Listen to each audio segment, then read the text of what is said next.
नमस्कार, बहुत स्वागत है आपका स्वदेश न्यूज में। मैं हूं आपके साथ साक्षी। 5 राज्यों के विधानसभा चुनाव की मतगणना चल रही है। पश्चिम बंगाल में बीजेपी भारी बहुमत के साथ सरकार बनाने जा रही है। बंगाल में पहली बार कमल खिला है। असम में बीजेपी ने हैट्रिक लगाई है। पुडुचेरी में बीजेपी की सरकार रिपीट हुई है। अब केरलम की बात करें तो केरल में कांग्रेस नीति यूटीएफ 10 साल बाद सत्ता में लौटने जा रही है। तो तमिलनाडु में बेहद चौंकाने वाले परिणाम सामने आए हैं। यहाँ एक्टर विजय थलापति की पार्टी टीवीके ने सभी को पीछे छोड़ दिया है। हालांकि वो बहुमत से थोड़ी दूर है। रुझानों के बाद जश्न का माहौल है, दोनों ओर शुरू हो गया है। बीजेपी बंगाल की जीत पर देश भर में जश्न मना रही है। मोदी पार्टी के कार्यकर्ताओं को संबोधित करने जा रहे हैं, तो वहीं पश्चिम बंगाल में बवाल हो रहा है। टीएमसी मतगणना में गड़बड़ी के आरोप लगा रही है। कई जगह हिंसा और आगजनी भी हुई है।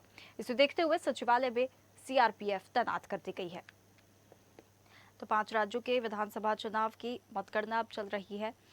तो बीजेपी जश्न मना रही है। तो 5 में से 3 राज्यों में बीजेपी बढ़त बनाते हुए जीत का जश्न यहाँ पर पूरे देश भर में देखने के लिए मिल रहा है। पश्चिम बंगाल, असम और पुडुचेरी में। और केरल की बात करें तो 10 साल बाद कांग्रेस ने वापसी कर ली है। तमिलनाडु में विजय थलापति किंगमेकर बनकर सामने आया है और स्टालिन को हरा दिया है। और 2029 का लिटमस टेस्ट ये रुझान माना जा रहा है। अधिक चर्चा के लिए हमारे साथ कुछ मेहमान जुड़ गए हैं। बीजेपी नेता प्रदीप बैस हमारे साथ जुड़ गए हैं। बहुत स्वागत है प्रदीप जी आपका हमारे साथ जुड़ने के लिए। कांग्रेस प्रवक्ता अभिषेक चौधरी हमारे साथ जुड़ गए हैं। बहुत स्वागत है अभिषेक जी आपका हमारे साथ जुड़ने के। और भी हमारे साथ मेहमान जुड़ेंगे, उनका भी बहुत स्वागत है। चर्चा की शुरुआत प्रदीप बैस जी आपके साथ करना चाहेंगे। देखिए, देश भर में जीत का जश्न भारतीय जनता पार्टी यहाँ पर मना रही है। किस प्रकार से देख रहे हैं इस जीत के फैक्टर यहाँ पर क्या है? लेकिन जो दक्षिण में हार हो रही है, क्या उसकी ओर बीजेपी का ध्यान है? देखिए, निश्चित तौर पे हमारा ध्यान हमेशा रहता है हर प्रत्येक चुनाव पे। लेकिन अगर आपने, चूंकि आज बंगाल का चुनाव, आसाम का चुनाव है, तमिलनाडु, केरल और पौंडीचेरी का, तो हमारी दृष्टि, हमारे संगठन की दृष्टि हमेशा वहाँ पे है। और जो भी रिजल्ट आएगा शाम तक कंप्लीट होगा, उस पर हम चाहे चुनाव हमारा कैसा भी रहे, हमारी समीक्षा बैठकें होती हैं। उसके बाद उस पर आगे कार्रवाई होगी। और बंगाल के चुनाव की बात करें, आसाम के चुनाव की बात करें, तो सुबह से आप देख रहे होंगे, आप लोगों ने भी बहुत सहयोग किया इसको प्रसारित करने में। और आपने एक बात कही कि तृणमूल कांग्रेस जो है सचिवालय पे पहुंची हुई है।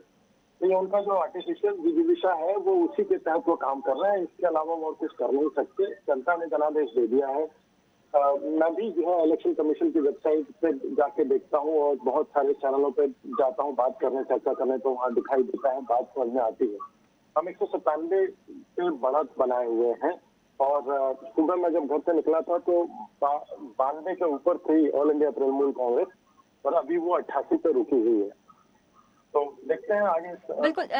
देखिए प्रदीप जी, जिस प्रकार से रुझान आने शुरू हो गए थे, आरोप प्रत्यारोप भी यहाँ पर लग गए थे। पार्टी कार्यकर्ता एक दूसरे पर आरोप भी यहाँ पर लगा रहे थे। आगजनी की घटना भी यहाँ पर हुई है। लेकिन अगर पश्चिम बंगाल की हम बात कर रहे हैं और यहाँ पर अगर आप बता रहे हैं कि राष्ट्रीय जनादेश है, तो फिर तमिलनाडु और केरल में यहाँ पर क्या हो गया? क्या वहां पर बीजेपी अपना सारी चीजें नहीं जमा पाई है? क्या कोई विकल्प वहां पर नहीं जमा पाई है? क्या पश्चिम बंगाल की जो जीत है उस पे ये जो हार है ये कैसे डिफाइन यहाँ पर बीजेपी करेगी? नहीं, डिफाइन करने का तो अभी सवाल ही नहीं है ना।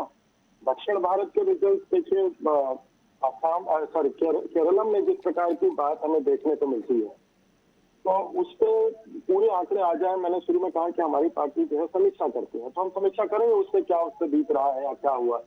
तमिलनाडु में जिस प्रकार से एंटी इनकम टैक्स कहें या जो भी कुछ कहें, जो एक दूसरे को विजय वहां पे अभी तक वो लीड लिए हुए हैं, वो अभिनेता रहे हैं। और तमिलनाडु का इतिहास भी जो है काफी प्रभावित रहा है। वहां के पूर्व में जितने भी मुख्यमंत्री या बहुत सारे ऐसे मुख्यमंत्री मेजर जो आप लोग उस तरह से रहे हैं, तो देखा जाएगा उसको, उसकी तो समीक्षा होगी।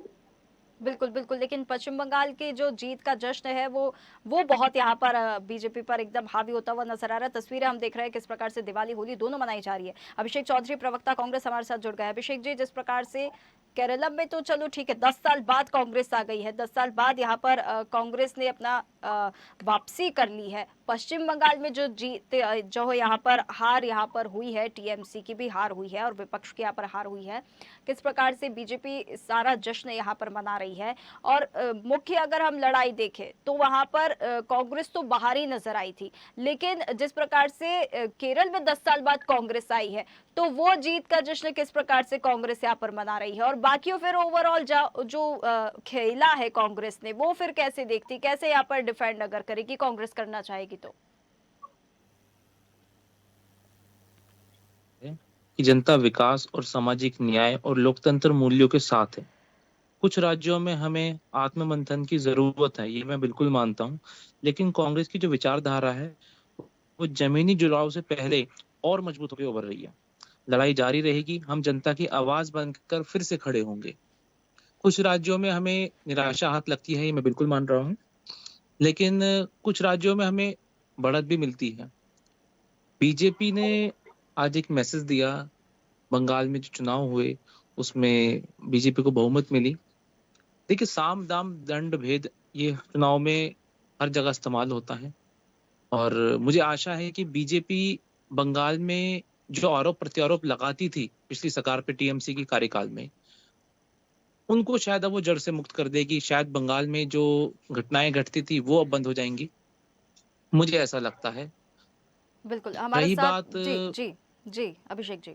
जी, रही बात इन सब चीजों को लेकर, मैं एक चीज कहता हूँ कि देखिए, अब चुनाव खत्म हो गए हैं। अब का बात आके ये अटकती है कि अगले जो 5 साल निकलते हैं उसमें बीजेपी कितना काम करती है अपने बंगाल में। जो हमने घटनाएं पिछली देखी हैं उनको मैं देखना चाहता हूँ कि अब बीजेपी उन पर खरी उतरे और ये सरकार 5 साल पूरा चले, ये मुझे उम्मीद है अच्छा अभिषेक जी, बीजेपी की फिर सरकार कांग्रेस से। का अपना क्या स्टैंड है? देखिए ये तो बहुत खुशी की बात है कांग्रेस के अंदर कि केरल में 10 साल बाद यहाँ पर जो वापसी की है कांग्रेस ने, वाकई में यहाँ पर जीत का जश्न है। तो फिर उसे लेकर बाकी राज्यों को लेकर तो चलिए ठीक है, वहां पर हार का सामना करना पड़ा है, तो उसको लेकर भी कोई स्टैंड तो यहाँ पर रखना पड़ेगा कांग्रेस को, और आत्ममंथन की तो वाकई में जरूरत है। जी नहीं, देखिए मैं कह रहा हूँ आत्मसम्मान, जैसे मैंने बताया कि मंथन की इसको जरूरत है, और जो भी हमें कहीं ना कहीं कुछ ना कुछ कमियां रही होंगी और रहती हैं, वो हर बार मैं इस चीज को डिनाई नहीं करता हूँ, मैं इसको एग्री करता हूँ। और हम उनको मंथन को कंप्लीट करके फिर से एक बार मैदान में खड़े होंगे। कभी भी मैदान कांग्रेस ने छोड़ा नहीं है, फिर से दोबारा मैदान में खड़े होंगे। और एक दिन वो दिन जरूर आएगा जब बीजेपी अपने पुराने रंग रूप में से हट के बाहर निकल के आएगी और कांग्रेस अपने सत्ता में वापस आएगी। वो बहुत जल्द है, वो उसमें ज्यादा देर नहीं है।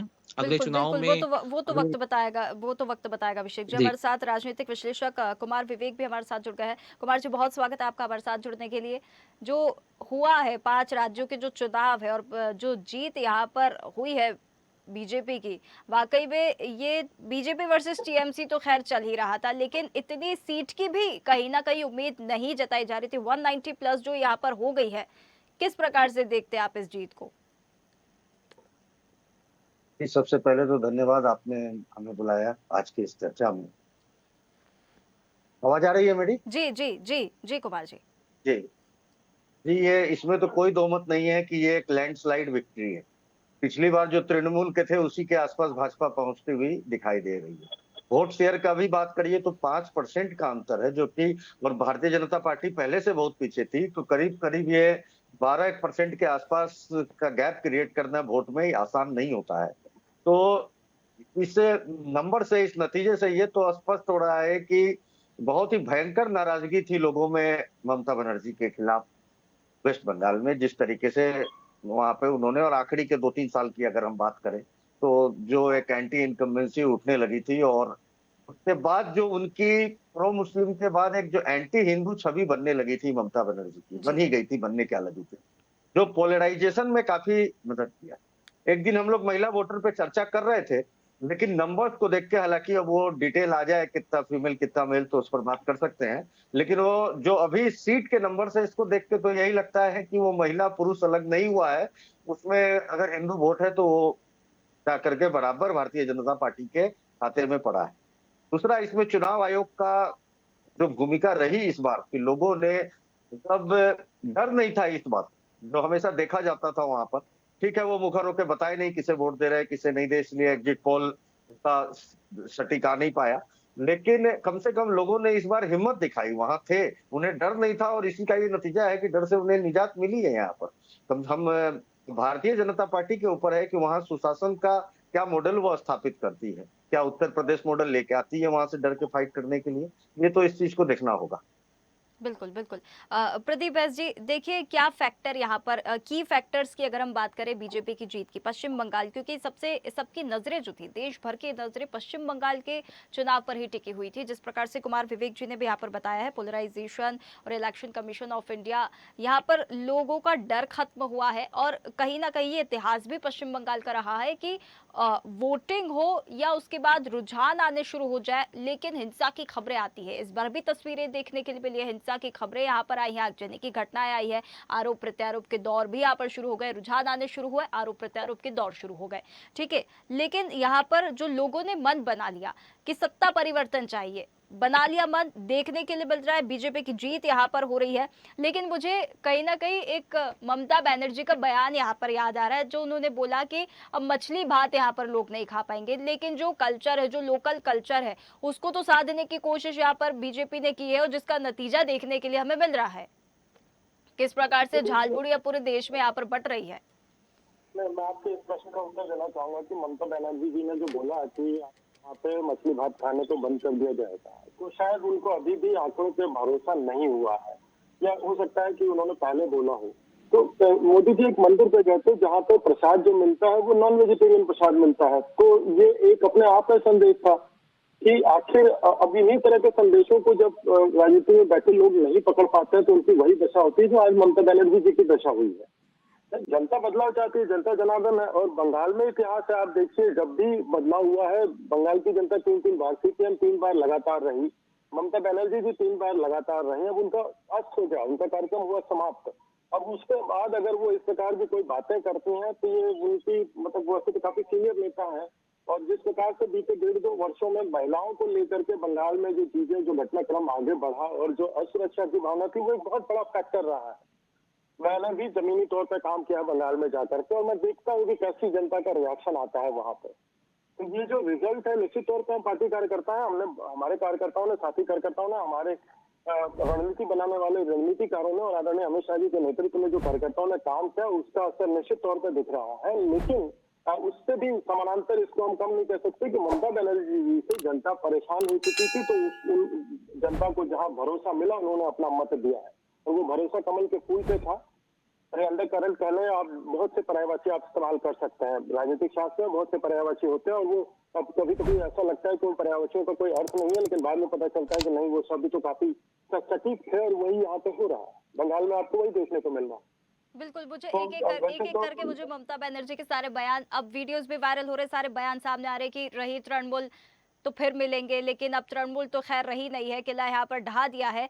असम में देखिए यहाँ पर हैट्रिक निश्चित है, पुडुचेरी में वापस से रिपीटेशन हुआ है, पश्चिम बंगाल में तो ऐतिहासिक जीत यहाँ पर दर्ज कर ही ली है बीजेपी ने, लेकिन फिर वहाँ पर अगर दक्षिण की बात करें तो तमिलनाडु, और यहाँ पर अगर हम बात कर रहे हैं किस प्रकार से स्टालिन को भी हरा दिया है विजय थालापति ने, और दूसरी जगह जहाँ पे इतनी मेहनत क्या वहाँ पे नहीं की गई थी, दक्षिण में क्या बीजेपी ने मेहनत नहीं की थी, वहाँ पर जनता ने अभी मतलब नहीं स्वीकारा है। केरल में भी बात करें, कांग्रेस 10 साल बाद वापस आ गई है, लेकिन बीजेपी को नहीं स्वीकारा है।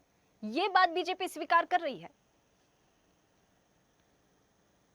बोला कि हम समीक्षा करते हैं, समीक्षा के बाद जो परिणाम आएगा उस पर हमारा संगठन जो है प्रतिक्रिया दे देगा। लेकिन इसके इतर मैं जो आपसे बताना चाहता हूँ, देखिए क्षेत्रवादी पार्टियां होती हैं, भाषावादी पार्टियां होती हैं, जातिवादी पार्टियां होती हैं, परिवारवादी पार्टियां होती हैं। अपने 1991 के बाद से, जब से हमारा बाजार खुला है, उसके बाद से बहुत 97 आते आते तक ये कहा जाने लगा था कि ये तो गठबंधन की राजनीति का, अब ये जो गठबंधन पार्टियों का ही अब रहेगा नैरेटिव। मुझे बहुत अच्छी तरह याद है, उसके बाद जब पूर्ण बहुमत की सरकारें बनना शुरू हुई और हमारी 2014 में जब हमारी सरकारें बनी, उसके बाद भी मैं रणनीतिकारों और मीडिया के पंडितों की बातें, मीडिया पंडित यानी जो लोग ज्यादा अनुभव वाले हैं, जो अपनी समीक्षा देते हैं, उनको कह रहा हूँ, तो उनकी बातें मैं सुनता था, मुझे समझ में आता था। केंद्र में जिस प्रकार से बदलाव हुए, तो राज्यवार बदलाव होते हैं। बहुत से ऐसे राज्य हैं जो कि सबको इक्वल अपॉर्चुनिटी देते हैं, जिसके बाद अगर वो आप नहीं सस्टेन कर पाते हैं तो वो बदलते हैं। तो दक्षिण के राज्यों में हमारी समीक्षा होगी, उसके बाद फिर हम अगली रणनीति बनाएंगे किस प्रकार से करना है। केरला में प्रदीप तो जी काफी बिल्कुल, समय क्योंकि से बार बार इसलिए केरला ये ला रहे हैं क्योंकि केरल में बीजेपी वर्षों से मिशन केरल की बात करती रही है और इस बार अगर हम देखें तो सत्ता तो दूर, मुख्य मुकाबले में भी वो आ नहीं पाई है। इसीलिए बार बार जीत की बात तो देखिए हर कोई कर रहा है, जीत की बात तो निश्चित है ही, वो तो जश्न मन ही रहा है, लेकिन जहां पर हार हुई है वो भी देखना पड़ेगा। निश्चित तौर पे वो एक उतना ही सच है जितना किसी का एक पहली जीत सत्य है, उसी प्रकार से वो भी सत्य है हमारे लिए। तो हम भी पिछली बार बंगाल में हारे थे, हमने काम किया, उसके बाद रिजल्ट अब सामने है। केरल को भी उसी क्रम में देखेंगे। बिल्कुल। अभिषेक अभिषेक चौधरी जी देखिए, जिस प्रकार से अगर आज के नतीजों की हम बात करें तो राष्ट्रीय मूड अगर हम माने, पूरा ओवरऑल नेशन का अगर हम मूड माने, तो क्या कांग्रेस ये बात अब स्वीकार करेगी कि पूरे देश की नहीं बल्कि अब सिर्फ चुनिंदा राज्यों की कांग्रेस यहाँ पर रह गई है? और ये भी है कि टीवीके की तरफ से क्या समर्थन देने का भी ऑफर आया है? भी मैंने काफी जगह देखा है, और जो भी अभी तक पार्टी की जो गाइडलाइन तो अभी कोई देखिए जारी नहीं हुई है, लेकिन सूत्रों के हवाले से ये लगा है कि शायद गठबंधन बन सकता है। बाकी ओवरऑल जो बात रही बीजेपी के लिए, मैं ये कहता हूँ कि बीजेपी जिस दिन साउथ में अपना हाथ सिक्का आजमाएगी उस दिन मजा आएगा। अगर साउथ में सत्ता लेकर आए तो हमें भी लगे कि शायद साउथ की जनता ने स्वीकारेगी, क्योंकि साउथ की जनता बहुत समझदार है। कांग्रेस को बहुत समय बाद वहां पर एक सत्ता ताबीज हुई है और उसको मैं कहता हूँ बहुत बखूबी से वो सत्ता चलेगी। अब देखना बंगाल में है कि बंगाल में सत्ता कितने दिन तक चलेगी, और वहां पर जो बुराइयां जो इनको दिखती थी वो बुराइयों का चश्मा उतार के क्या बंगाल साफ हो जाएगा, नहीं, वो तो ये सत्ता मुझे देखना है। परिवर्तन का मूड तो देखिए पश्चिम बंगाल की जनता ने बना लिया है। विजय शर्मा वरिष्ठ पत्रकार हमारे साथ जुड़ गए हैं असम से। बहुत स्वागत है विजय शर्मा जी आपका हमारे साथ जुड़ने के लिए। देखिए 3 राज्यों में जो बढ़त बनाई है, लेकिन 2 राज्यों की भी हम बात कर रहे हैं, केरल और तमिलनाडु की भी, यहाँ पर जिस प्रकार से सरकार बनी है और केरल में भी कांग्रेस 10 साल बाद वापस आई है। 5 राज्यों की अगर हम बात करें तो किस प्रकार से आप जिन राज्यों में जिस पार्टी की जीत हुई है और जिन राज्यों में जिस पार्टी की हार हुई है, कैसे देखते हैं आप इसे? देखिए, मैं बता दूं, असम की अगर बात बताऊं तो असम में एक ऐतिहासिक जीत की ओर भाजपा जा रही है। जी और जहां जिस तरह से मुख्यमंत्री ने सभी रैलियों में कहा था कि इस बार हम शतक ठोकेंगे जीत की, तो और लगता है वो शतक ठोक रहे हैं। और असम में जितने भी भाजपा कार्यालय हैं सब में एक तरफ से एक त्योहार वाला माहौल है।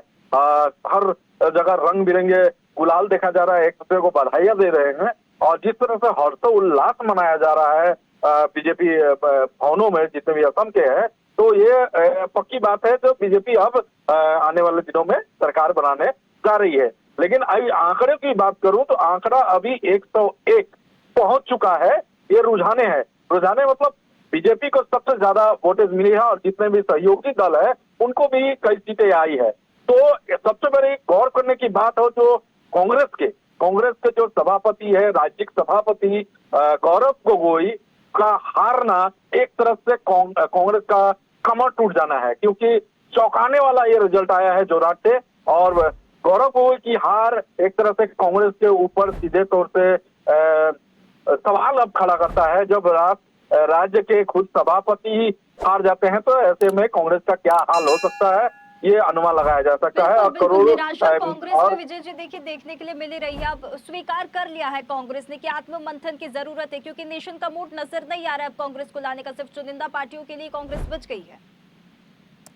जी निश्चित तौर पे। और जिस तरह से बीजेपी ने पिछले दिनों जिस तरह से वो प्रचार कर रहे थे, चुनाव प्रचार हो रहा था यहाँ पे लगातार, जिस तरह से तूफानी दौरा मुख्यमंत्री हर जिले में कर रहे थे, रोड शो कर रहे थे, जन आशीर्वाद यात्रा उन्होंने निकाला था, उस और जो जन समर्थन उनको मिल रहा था वो जन समर्थन वोटों में तब्दील होते हुए देखा गया है। और मुख्यमंत्री ने साफ तौर से कहा था जो हम जन आशीर्वाद लेने निकले हैं और लोगों का आशीर्वाद हमें मिलेगा ही, और वो बात कहीं ना कहीं सच्ची साबित होती हुई दिखी है। और असम की इतिहास में, राजनीतिक इतिहास में पहली बार 85% मतदान भी हुआ था, और जिसका फल आज यहाँ देखा गया। क्यों? यानी कि पिछले अगर चुनाव की अगर बात करूं तो पिछले चुनाव में 72%, 74% ही मतदान होता था, लेकिन इस बार जो 10% जो मतदान बढ़ा है, ये मतदान बढ़ने के कारण ही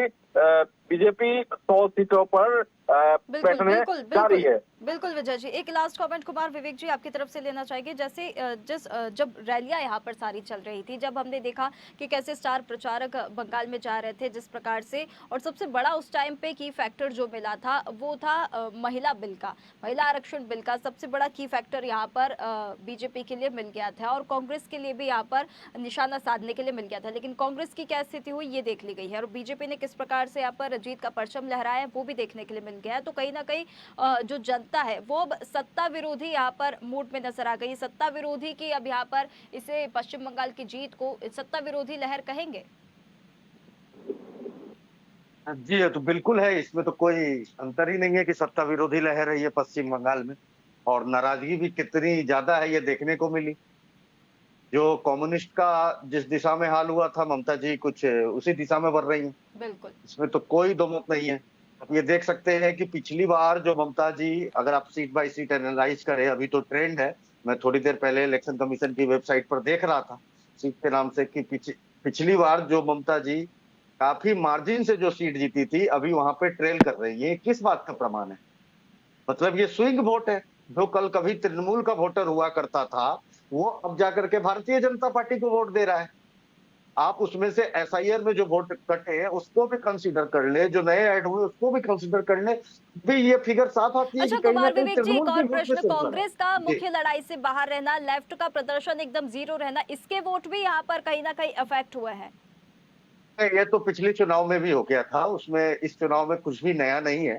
पिछले चुनाव में ही कांग्रेस और लेफ्ट की यह स्थिति हो चुकी थी, और जहां भी बीजेपी से हेड ऑन है कांग्रेस, वहां पर उनकी स्थिति दयनीय है। आप आसाम की स्थिति देख लीजिए, गौरव गोगोई चुनाव हार कर बैठे हैं। बिल्कुल चुनाव से पहले एक माहौल बनाना, प्रेस कॉन्फ्रेंस करना, बड़ा बड़ा दावा करना एक अलग बात होता है। हिंदी भाषी प्रदेश में आप देख ही लीजिए, हिमाचल एक अपवाद है। बीजेपी का स्ट्राइक रेट 90% से ज्यादा है, जहां डायरेक्ट हेड ऑन कोलिजन है उनका कांग्रेस के साथ में। महाराष्ट्र में आपने देखा है, हरियाणा में इन्होंने बहुत दम भरा, आपने वहां के नतीजे देखे। कांग्रेस अब गठबंधन के दम पर जिंदा है आज की तारीख में, उन्हें इस विषय में सोचना चाहिए। बिल्कुल। और इसका जो मुझे मुख्य कारण ये लगता है कि कोर इशू से हट करके बिहार का चुनाव लड़ रहे हैं, स्टेट में इलेक्शन होना है, आप मुद्दा क्या बना रहे हैं? वोट चोरी। हम्म। हरियाणा का चुनाव होना है, आप मुद्दा बना रहे हैं किसी दूसरे, और वोट चोरी में उदाहरण कहाँ के दे रहे हैं? बिहार का चुनाव हो रहा है, कर्नाटका का और हरियाणा का एक पावर पॉइंट प्रेजेंटेशन लेकर के आ रहे हैं। आज भी कितना भी टेक्नोलॉजी हो, राजनीति जमीनी स्तर पे लड़ी बिल्कुल जाती ग्राउंड है। पे और लोकल हम पे कांग्रेस शायद साध नहीं हमें पा रही है। बिल्कुल यही सबसे एक बड़ी, बात और मैं कहीं ना कहीं शायद एक बात मैं कांग्रेस और कहना चाहता हूँ, ये इसको एक बात स्वीकार मैं कर और चुकी कहना होगी। चाहता हूँ बस। जी। जब भारतीय जनता पार्टी को 240 सीट आए थे, तो अमित शाह के अपने सारे कार्यकर्ताओं को यह निर्देश था कि अब व्हाट्सएप एडमिन जितने बने हैं, अब जाइए पन्ना प्रमुख बनिए, बूथ बूथ जाइए, घर घर जाइए, और उसका नतीजा आप लोकसभा चुनाव के बाद अगर देखना चालू करें तो बीजेपी जहां भी जीत रही है 2/3 मेजोरिटी से ही जीत रही है। बिल्कुल मैं इस दिन बार में भी भी ये बात देखिए बोला हूं कि अमित नाप शाह तौर की पे रणनीति मेजोरिटी तक बिल्कुल नहीं है। काम लाई है और सफलता यहाँ पर मिल गई है। बहुत धन्यवाद आप मेहनत सभी मेहमानों का हमारे साथ जुड़ने के लिए। देखिए 5 राज्यों के रुझान है, और कहीं ना कहीं इसे 2029 लिटमस टेस्ट भी माना जा रहा है। लेकिन जो 2 राज्य है केरल और तमिलनाडु की अगर हम बात करें, केरल में 10 साल बाद कांग्रेस आ गई है, लेकिन जिन राज्यों में हार का सामना करना पड़ा है वहां पे आत्ममंथन की बिल्कुल जरूरत है। तमिलनाडु की भी अगर हम बात करें तो विजय थालापति ने किस प्रकार से स्टालिन को उड़ा दिया है, ये लहर भी देख रहे हैं। और पश्चिम बंगाल में जो बीजेपी की ऐतिहासिक यहाँ पर जीत है, असम में बीजेपी की ऐतिहासिक जीत है, ये और जो हम देख रहे हैं वाकई में नतीजे एकदम सबको हैरान कर देने वाले हैं। किस प्रकार से बीजेपी वर्सेस टीएमसी यहाँ पर चल ही रहा था, लेकिन जो बीजेपी ने दर्ज यहाँ पर की है, जीत यहाँ पर दर्ज की है, तो वहाँ की जनता का जो मूड है वो साफ साफ अब यहाँ पर नजर आ गया है। सत्ता परिवर्तन चाहिए था और सत्ता विरोधी लहर यहाँ पर पश्चिम बंगाल में चल गई है। फिलहाल इस खास चर्चा में इतना ही। आप देखते रहिए स्वदेश न्यूज, सबसे पहले देश। ताज़ा खबरों के लिए लाइक, फॉलो और यूट्यूब पर सब्सक्राइब कर बेल आइकन दबाएं। साथ ही हर अपडेट के लिए विजिट करें स्वदेशलाइव.com।